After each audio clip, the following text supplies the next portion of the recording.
Hey everyone, this is Shani Danani and I welcome you all to Magnet Brains Hindi, एक ऐसा channel जहां आपको मिलती है स्कूल एजुकेशन बिल्कुल फ्री ऑफ कॉस्ट।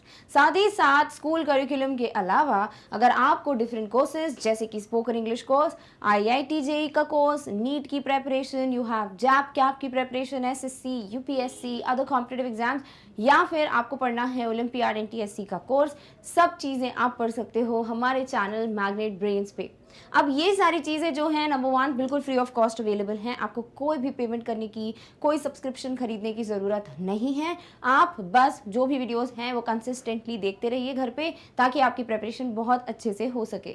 साथ ही साथ अगर आप चाहते हो कि सारे कोर्सेज, सारे वीडियोस आपके लिए एक जगह प्रॉपरली अरेंज कर कर आपको दे दिए जाएँ, ताकि आप बस जाएँ, क्लिक करें और वीडियो प्ले हो जाए, तो आपके लिए इसके लिए भी बहुत बहुत बढ़िया सा ऑप्शन है। दैट इज़ कि आप विजिट कर सकते हो हमारी वेबसाइट magnetbrains.com।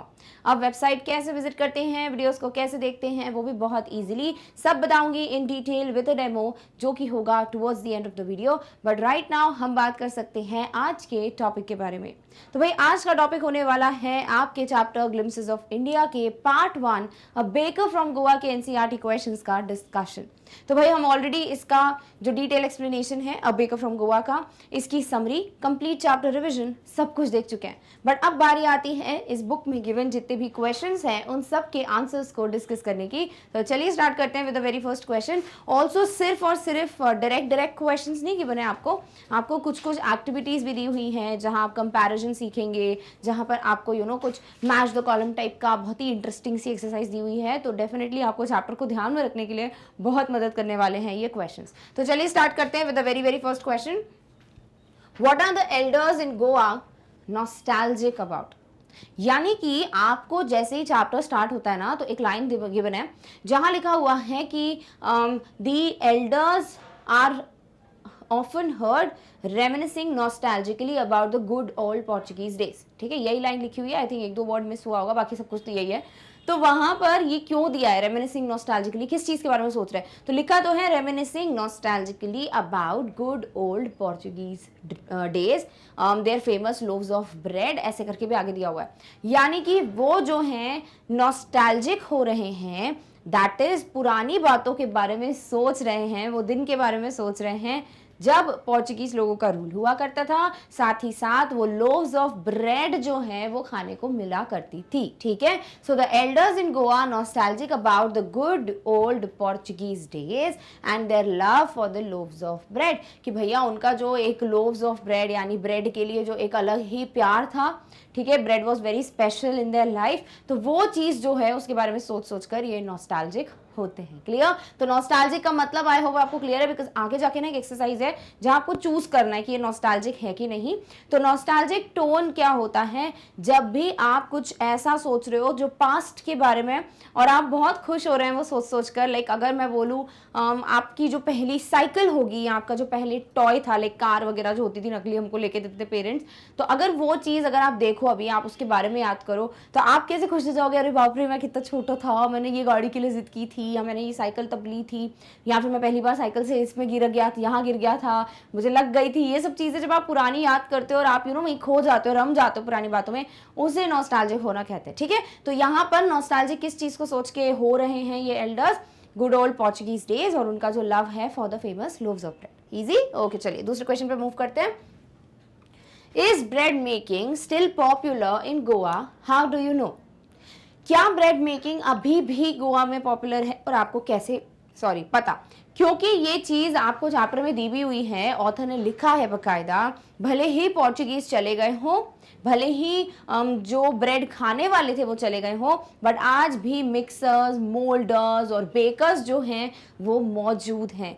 आज भी बेकर्स फर्नेस मौजूद है। इसका मतलब यस, अभी भी ब्रेड जो है वो यहाँ पर बनती है और ब्रेड अभी भी पॉपुलर है गोवा में। और मैंने आपको बोला भी था समरी में कि इतना प्रॉफिटेबल बिजनेस नहीं रहा जितना उस वक्त रहा करता था, बट हाँ ब्रेड आज भी आप गोवा में कई मार्केट्स में जाके देख पाएंगे, वहाँ के स्पेशल ब्रेड के बारे में आपको जानकारी डेफिनेटली मिल जाएगी। Clear? Okay, so yes, bread making is still popular in Goa. पहले तो अग्री या डिसअग्री करो, तो डेफिनेटली आप अग्री करेंगे कि हाँ अभी भी ब्रेड मेकिंग गोवा में पॉपुलर है। So yes, bread making is still popular in Goa. The author has said that the eaters of bread have gone away author ने खुद भी कहा है इस पर्टिकुलर चैप्टर में कि भले ही जो खाने वाले हैं ब्रेड को यानी पोर्चुगीज लोग जो है वो भले ही जा चुके हैं, but the makers still exist, but bread बनाने वाले आज भी मौजूद हैं। The mixers, the moulders and the loaves of bread and the time tested furnaces still exist. सब कुछ अभी भी एग्जिस्ट करता है, वो मिक्सर्स हो, वो मोल्डर्स हो, वो ब्रेड लोव्स ऑफ ब्रेड हो, या फिर वो जो टाइम टेस्टेड फर्नेसेस जो भट्टियां हैं जिसमें ब्रेड सेकी जाती है, सब कुछ अभी भी एग्जिस्ट करता है। और ये प्रूफ करता है that bread making is still popular in Goa. यानी कि आप जब भी किसी चीज से अग्री करो या डिसअग्री करो, मेक श्योर आपके पास एक वैलिड पॉइंट हो प्रूफ करने के लिए। जैसे कभी कभी ना आपके सामने क्वेश्चन आएगा, आगे जाके कई चैप्टर्स हैं हम पढ़ेंगे, जैसे सेकंड बुक में कई चैप्टर्स हैं जहां ना आपसे आपका पॉइंट ऑफ व्यू पूछा जाता है, आपको क्या लगता है कि ये पर्सन यहाँ पे सही था क्या, आपको क्या लगता है यहाँ पे गलत था क्या, गलत था तो क्यों था, ऐसी सब चीजें होती है ना, तब आपको अपने पास एक प्रॉपर पॉइंट रखना पड़ता है। जैसे कि आगे जाके आपको एक चैप्टर मिलेगा भोली, सेकंड बुक में, बहुत ही एंड में चैप्टर है। तो उस चैप्टर में क्या होगा ना, आपसे क्वेश्चन कभी कभी पूछ लिया जाता है कि क्या भोली के पेरेंट्स अच्छे पेरेंट्स थे, या फिर चलो हम अमांडा पढ़ चुके हैं, आपसे अमांडा के बारे में पूछ सकते हैं, बताओ अमांडा की मॉम आपको क्या लगती है, वो सही है कि वो गलत है। तो अगर आप बोलते हैं वो सही है, तो आपके पास ऐसे पॉइंट्स होने चाहिए जो सच में प्रूव कर रहे हो कि वो सही है, यानी आप पढ़ के खुद समझ जाए कि हाँ कन्विंसिंग है। ठीक है, जैसे एन ने कन्विंसिंग आर्ग्यूमेंट्स लिखे थे from the diary of Anne Frank में, वैसे ही आपको अपने क्वेश्चन आंसर में कन्विंसिंग आर्ग्यूमेंट देना पड़ेगा। आपको लगता है नहीं अमांडा की मॉम गलत थी, बिल्कुल सही नहीं थी, तो आपको फिर प्रूफ करना पड़ेगा। ठीक है, तो प्रूफ करने के लिए आपके पास हमेशा पॉइंट्स होने चाहिए। ब्रेड मेकिंग स्टिल पॉपुलर है क्या, हाँ प्रूफ करो, हाँ तो कर दिया ना प्रूफ। ऑथर ने खुद बोला है कि ईटर्स भले चले गए हो, makers, mixers, moulders, loaves of bread, time tested furnaces, सब कुछ अभी भी एग्जिस्ट करता है, तो डेफिनेटली क्या है, अभी भी पॉपुलर है गोवा में। इजी, ओके चलिए थर्ड क्वेश्चन पे आते हैं। What is the baker called? मतलब ये तो बहुत ही बच्चों जैसा क्वेश्चन हो गया, अगर आपको याद है तो। So the baker is called a pader in Goa, या फिर the baker is known as a pader in Goa, आपको जैसे लिखना लिख सकते हो, बिकॉज कॉल्ड दिया है क्वेश्चन में तो वही रिपीट कर दिया है। The baker is called what, a pader in Goa, तो पैडर ध्यान में रखने का है। क्लियर, ओके नेक्स्ट क्वेश्चन पे मूव करते हैं। When would the baker come every day? Why did the children run to meet him? तो बेकर 2 बार आते थे पूरे दिन में, है ना, पहले यही पूछा है कब कब आते थे, लाइक पूरे दिन में कितनी बार आते थे, तो 2 बार आते थे। एक बार जब वो सेट आउट कर रहे हैं, यानी कि जब वो ब्रेड बेचने के लिए निकले हैं सुबह सुबह, दूसरी बार जब वो ब्रेड बेच के अपनी खाली बास्केट को लेकर वहां से वापस जाएंगे अपने घर, वो।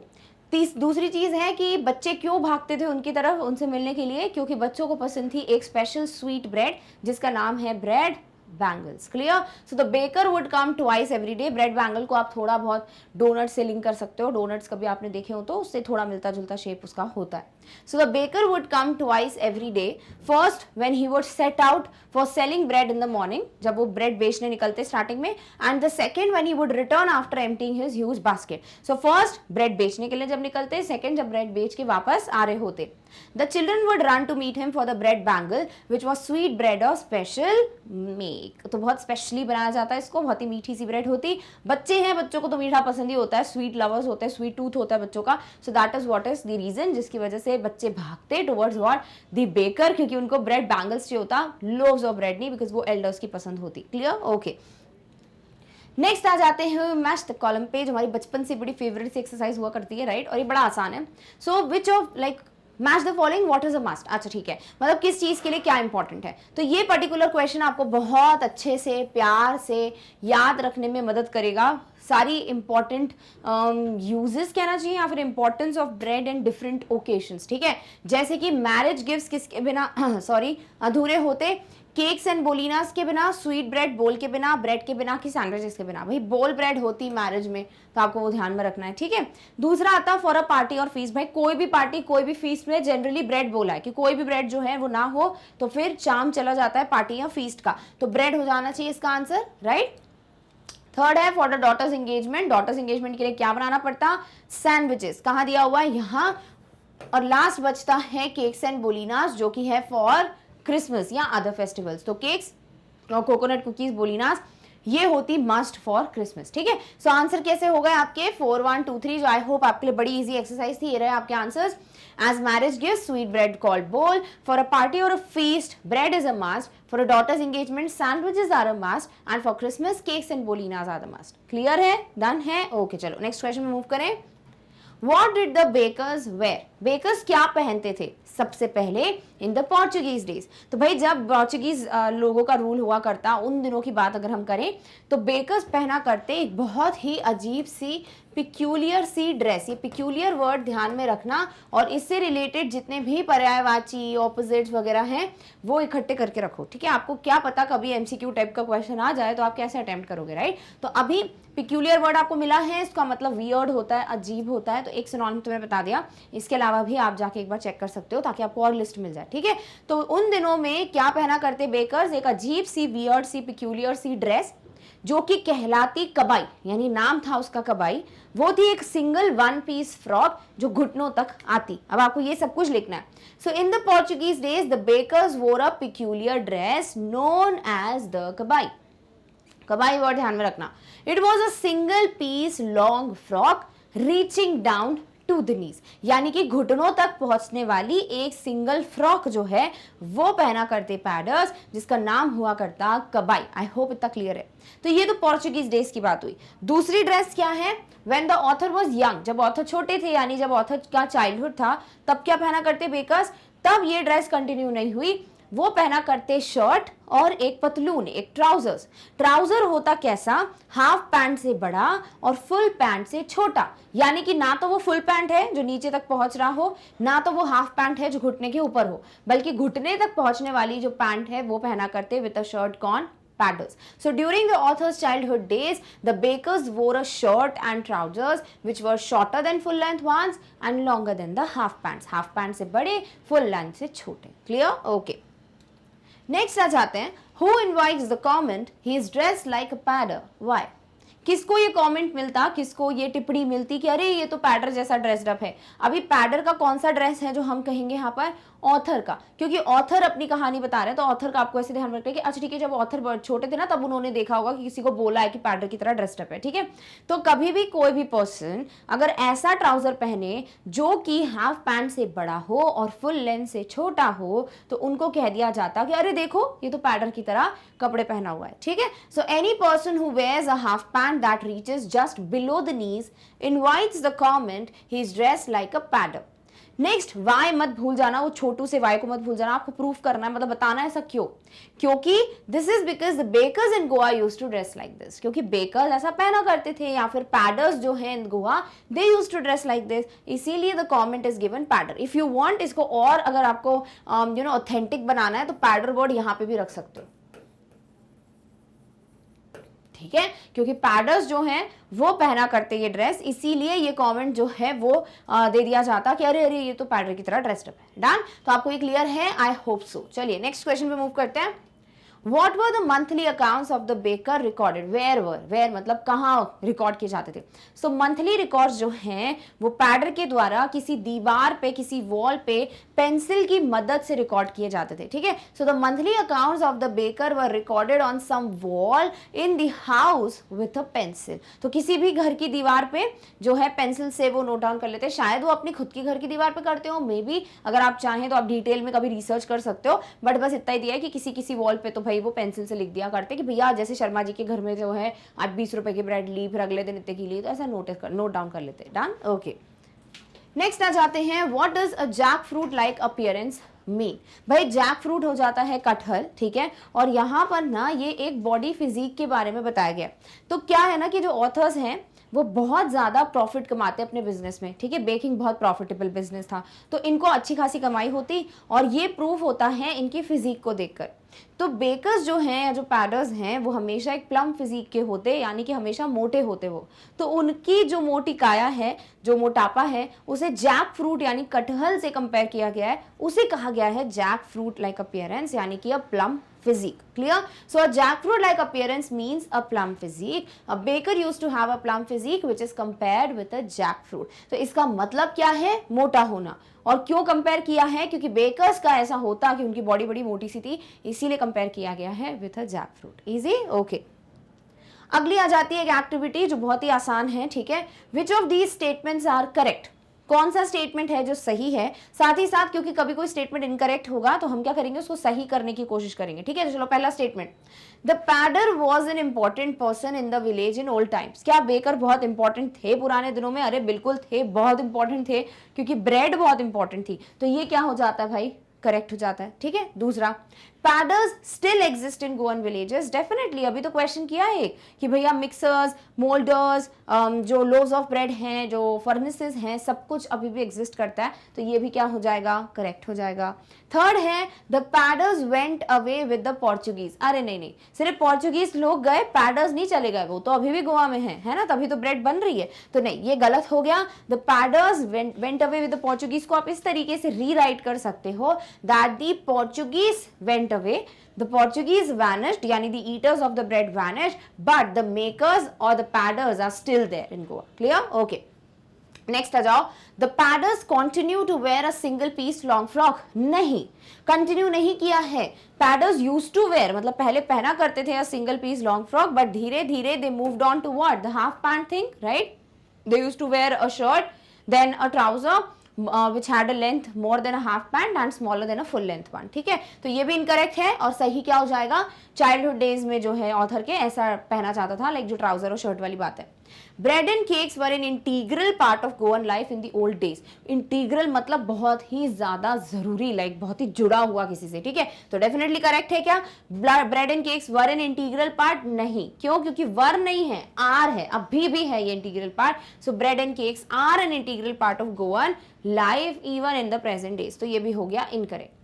Traditional bread baking is still a profitable business. Yes, अभी भी प्रॉफिटेबल है, इतना नहीं है, मैंने आपको 1000 बार बोला, इतना नहीं है जितना उस वक्त हुआ करता था, बट अभी भी प्रॉफिटेबल है, क्योंकि ब्रेड बड़ी इंपॉर्टेंट है गोवा में। तो correct. Paders and their family starve in the present times. ऐसा कुछ नहीं कह सकते हम, तो इनकरेक्ट। कुछ नहीं कह सकते कि स्टार्व करते हैं या क्या, क्योंकि अभी भी ब्रेड बनाई जाती है, अभी भी ब्रेड बड़ी बिकती है, तो डेफिनेटली भूखे तो नहीं रहते होंगे, तो इनकरेक्ट। इजी। ओके, चलिए अगले क्वेश्चन में मूव करते हैं। Is bread an important part of Goan life? How do you know this? क्या ब्रेड अभी भी इंपॉर्टेंट पार्ट है गोवन लाइफ का, और आपको कैसे पता? अरे भाई डेफिनेटली इंपॉर्टेंट पार्ट है, कहाँ क्या क्या ब्रेड इंपॉर्टेंट है, वो डब्बे वाला जो है ना, वो यहाँ पे मेंशन कर देना है, ठीक है। So yes, bread is an important part of Goan life, it is an essential part of important occasions. ये बहुत बहुत बहुत जरूरी पार्ट है, बहुत जरूरी ओकेशंस का। Marriage gives are meaningless without the sweet bread bol. जैसे मैरिज गिव्स का कोई मतलब नहीं है अगर उसमें स्वीट ब्रेड, मीठी सी ब्रेड बोल नहीं हो तो। The parties and feast lose their charm without bread. अगर कोई पार्टी है, कोई दावत है, और उसमें अगर ब्रेड नहीं है तो उसका पूरा चार्म चला जाता है। A mother must prepare sandwiches during her daughter's engagement. एक मॉम को, एक माँ को सैंडविचेस बनाना कंपल्सरी होता है अपनी बेटी की सगाई पे। And cakes are an important part of Christmas and other festivals. यहाँ बोलिनाज मैंने हटा दिया क्योंकि सिर्फ ब्रेड की बात की थी, बट इफ यू वांट आप बोलिनाज भी ऐड कर सकते हो, कुछ गलत नहीं है, ठीक है। सो केक्स इंपॉर्टेंट पार्ट है क्रिसमस और बाकी फेस्टिवल्स का, दस bread is necessary for every occasion. तो ब्रेड डेफिनेटली हर एक चीज में इंपॉर्टेंट है। आपने बता दिया बोल ब्रेड, आपने बता दिया मैरिज गिफ्ट्स, वही है बोल ब्रेड। देन उसके बाद फीस्ट वगैरह का, sandwiches and the cakes. Easy. Okay, चलिए नेक्स्ट है tick the right answer. What is the tone of the author when he says the following. अभी मैंने थोड़ी देर पहले नहीं बताया था आपको, नॉस्टैल्जिक वगैरह आपको बताना है। सो यहाँ बोला है कि ऑथर की टोन बताइए जब वो ये सब कह रहे हैं, और आपको चूज करना है, ठीक है।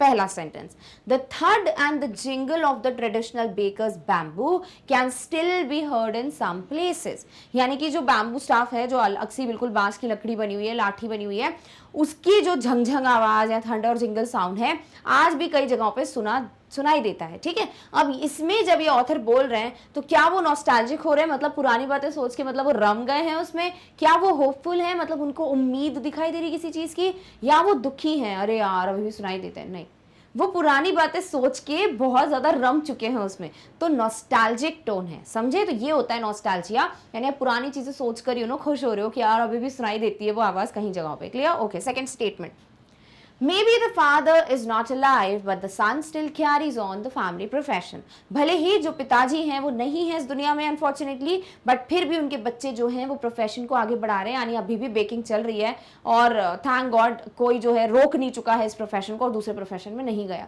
सो नॉस्टैल्जिक, होपफुल, सैड। नॉस्टैल्जिक नहीं है, पुरानी बात नहीं है, अभी के बनाने की बात हो रही कि अभी भी बनाते हैं बच्चे, ठीक है, तो नॉस्टैल्जिक नहीं हुआ।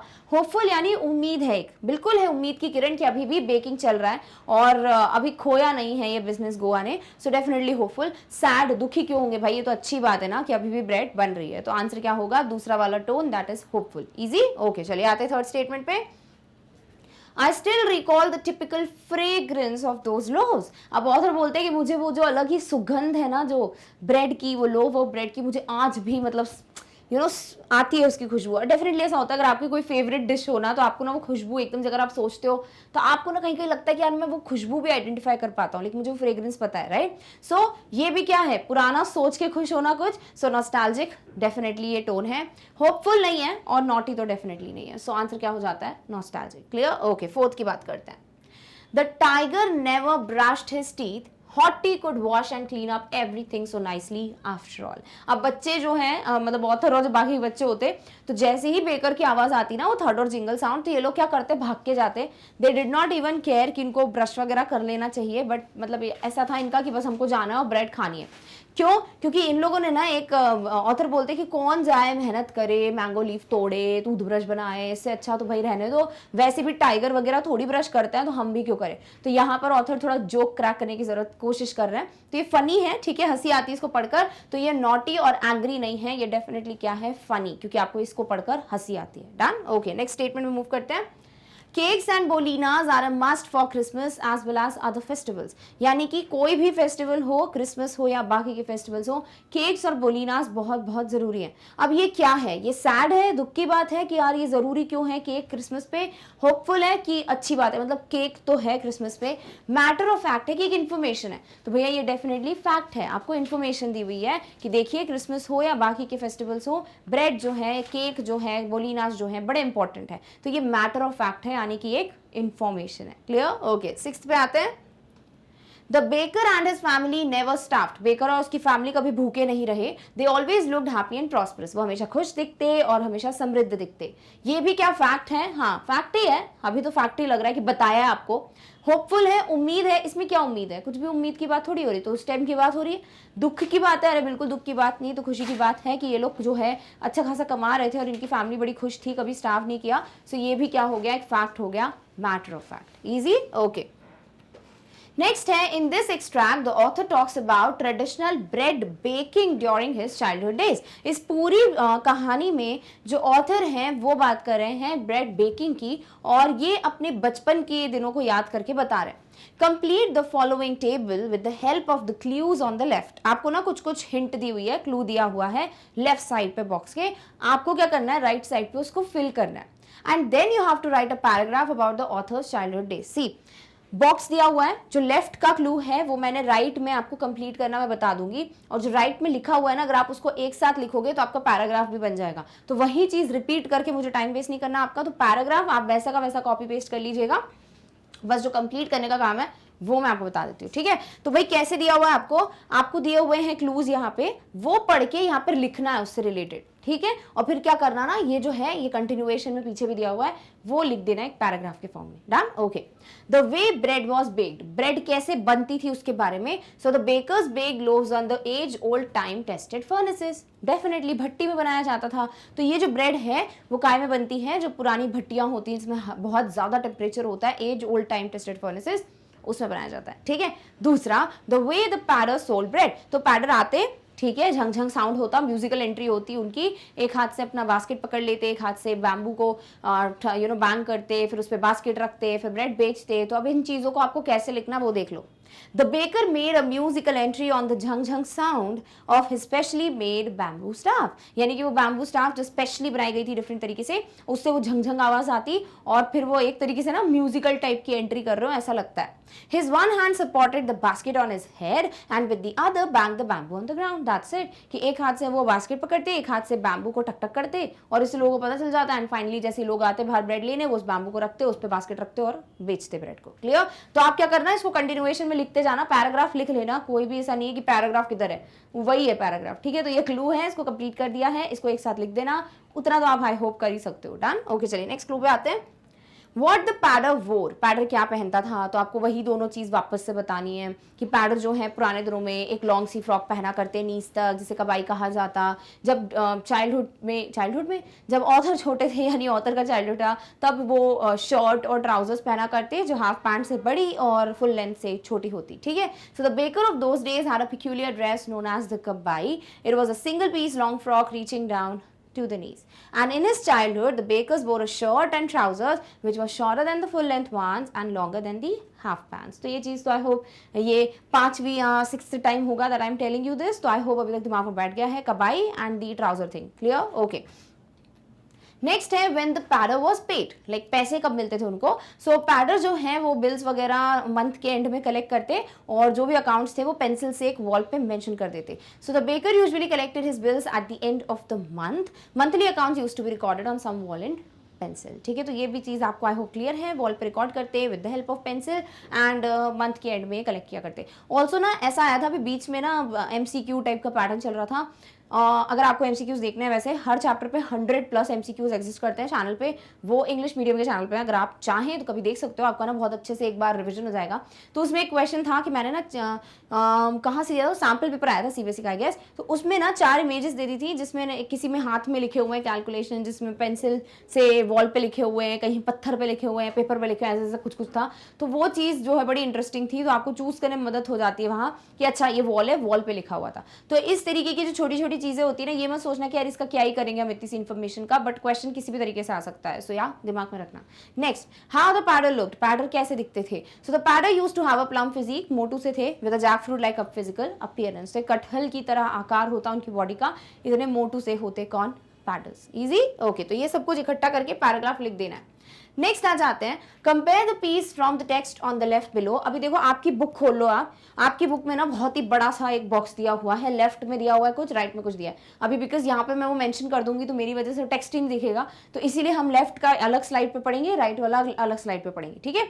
तो बुक खोल लीजिए, देख लीजिए आप, क्वेश्चन आंसर में थोड़ा पीछे पीछे साइड पे जाइएगा कि वहां आपको दिया हुआ है टेक्स्ट, ठीक है, लेफ्ट में दिया हुआ है वो जो आपके चैप्टर से है, and with the other piece on Goa and bakers on the right, और राइट साइड पे ना आपको कुछ ऐसा दिया हुआ है जो कि आपका मतलब अगर आप बुक पढ़ोगे तो आपको इस साइड दिखेगा, राइट साइड का राइट, तो वहां पर आपको कुछ एक्स्ट्रा दिया हुआ है जो आपके टेक्स्ट बुक से नहीं है, एक एक्स्ट्रा कुछ राइटिंग है ऑन गोवा एंड बेकर्स।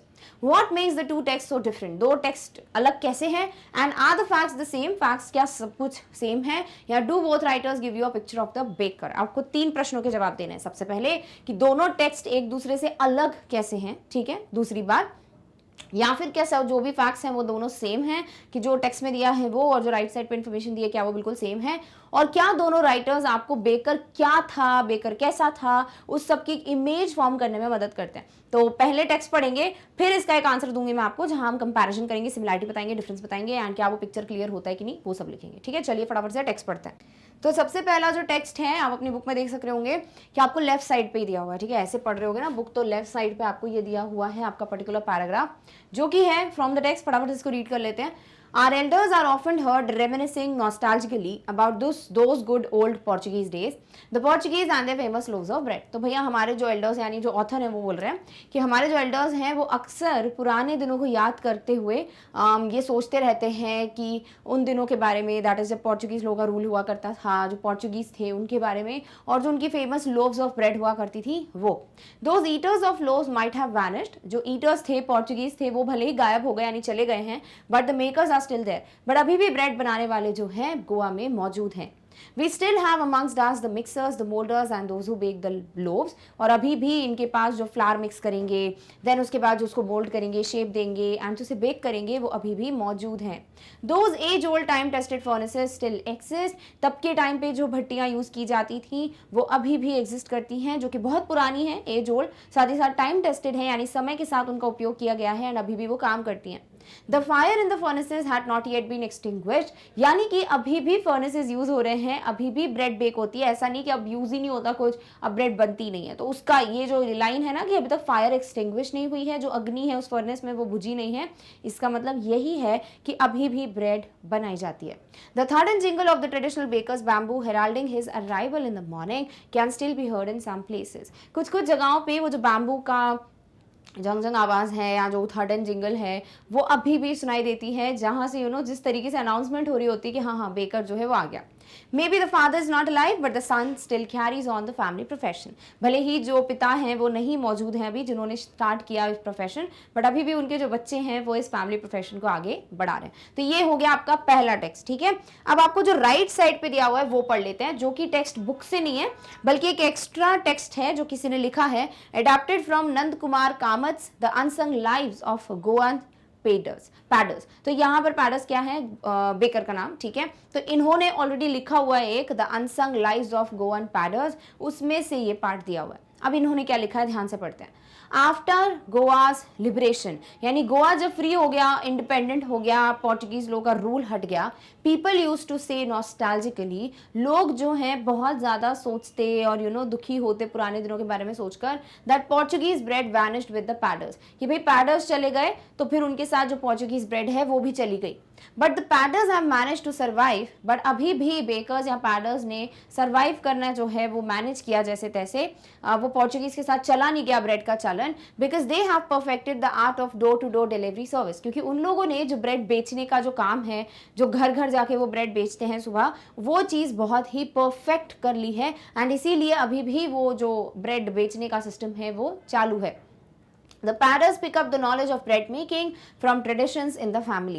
भाई परिवार में जो जैसे जैसे ट्रेडिशन ये चल रहा है, जैसे जैसे ब्रेड बन रही है ना, तो वो धीरे धीरे पैडर्स ने नॉलेज गेन करना चालू किया। जैसे कि अगर अभी किसी की मिठाई की दुकान है, ठीक है, तो जो पिताजी हैं वो बना रहे हैं, तो जो बेटा है वो भी धीरे धीरे नॉलेज गेन करता जाता है, फिर वो करता है, देन उनके बेटे करते हैं, तो ऐसे फैमिली प्रोफेशन चलता जाता है क्योंकि वो नॉलेज गेन करते हैं। वही चीज़ पैडर्स ने सीखी है। The leavened oven baked bread is a gift of Portuguese to India. जो लीवन्ड मतलब ईस्ट का यूज करते हैं आजकल, जिससे थोड़ा सॉफ्ट हो जाता है, ठीक है, जो फर्मेंटेशन होता है ब्रेड बनाने के लिए, उसे कहते हैं लीवन्ड। अवन बेक्ड, अवन में बनाते हैं ब्रेड, वो गिफ्ट है किसका, पोर्चुगीज का इंडिया को, ठीक है। तो आपको ये दो टेक्स्ट दिए हैं। अब दोनों टेक्स्ट में क्या सिमिलैरिटी है कि दोनों ही पैडर्स के बारे में बता रहे हैं, दोनों ही ब्रेड के बारे में बता रहे हैं, और दोनों ही बेकिंग के बारे में बता रहे हैं कि कैसे ये ट्रेडिशन है और कैसे जो लोग हैं वो अक्सर याद करते हैं इन सब चीज़ों को, वो सब बताया हुआ है। क्या ये आपको मदद करती है बेकर्स के बारे में एक इमेज फॉर्म करने में? यस, आप बिल्कुल मदद कर रही है ये, क्योंकि दोनों ही टेक्स्ट मदद कर रहे हैं हमें बेकर्स के बारे में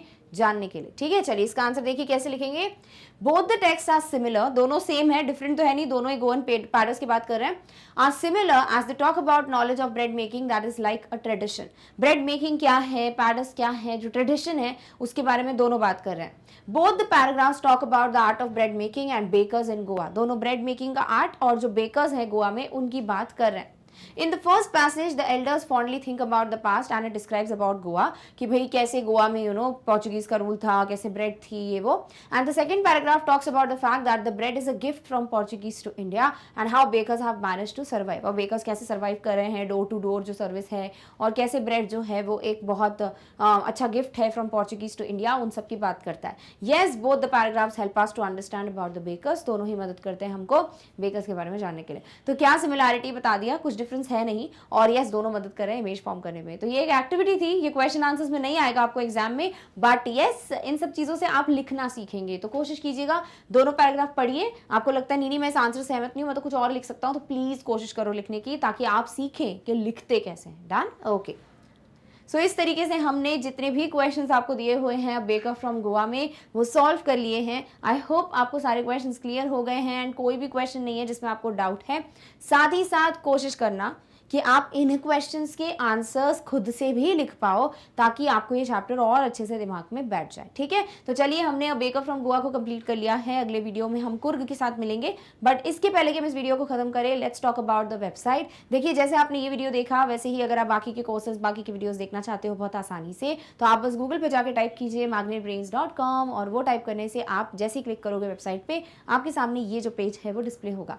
अब इस पेज पे आपके सामने सारे ऑप्शन हैं, आप जो पढ़ना चाहें, आप इंग्लिश मीडियम, हिंदी मीडियम का करिकुलम पढ़ना चाहते हो, आसानी से क्लिक करो, वीडियोस मिल जाएंगे। आप स्पोकन इंग्लिश कोर्स पढ़ के अपनी इंग्लिश सुधारना चाहते हो, या एनटीएससी ओलंपियाड पढ़ के अपने नॉलेज को बढ़ाना चाहते हो, डेफिनेटली आप क्लिक कीजिए इस पे। साथ ही साथ जो कोर्सेज हैं, जो कॉम्पिटिटिव एग्जाम्स हैं, जिनके लिए डेफिनेटली आप प्रिपेयर करेंगे कभी ना कभी, अभी से लग जाओ उसके लिए, उसकी प्रिपरेशन के लिए थोड़ा थोड़ा पढ़ना चालू कर दो। IIT, JEE, नीट, यूपीएससी, जैप, क्या SSC, other bank competitive exams, जो भी आपको पसंद है, प्लीज एक बार इसको एक्सप्लोर करना, ताकि अगेन आपका नॉलेज बढ़े, साथ ही साथ आपको क्लियर हो कि मुझे 11th में क्या सब्जेक्ट चूज करना है या नहीं। नहीं, ठीक है। सो ये बहुत ही अच्छा चीज़ हो जाता है, क्योंकि 11th में क्या सब्जेक्ट चूज़ करना है वो बहुत बेहतरीन तरीके से क्लियर होगा अगर पता चल जाए कि पढ़ना क्या है उसमें, राइट। सो एक बार देख लेना वीडियोस, जा क्या रहा है उसमें, नॉलेज ही बढ़ेगा आपको। सो जब बस क्लिक कर दो जाकर, और कुछ नहीं करना है। सपोज आपने क्लिक किया इंग्लिश मीडियम पे, तो आप जैसे ही क्लिक करोगे आपके सामने सारी क्लासेस आ जाएंगी, उस क्लास पे क्लिक कर दो जिसका वीडियो आपको देखना है। सपोज आपको देखना है क्लास 10th का कोई सब्जेक्ट, क्लिक कर दो। जैसे ही क्लिक करोगे आपके सामने क्लास 10th के सारे सब्जेक्ट्स आ जाएंगे। स्क्रॉल करो, आपको जो सब्जेक्ट पढ़ना है वहां पर क्लिक कर दो। सपोज आज के लिए आपको पढ़ना है इंग्लिश फर्स्ट फ्लाइट,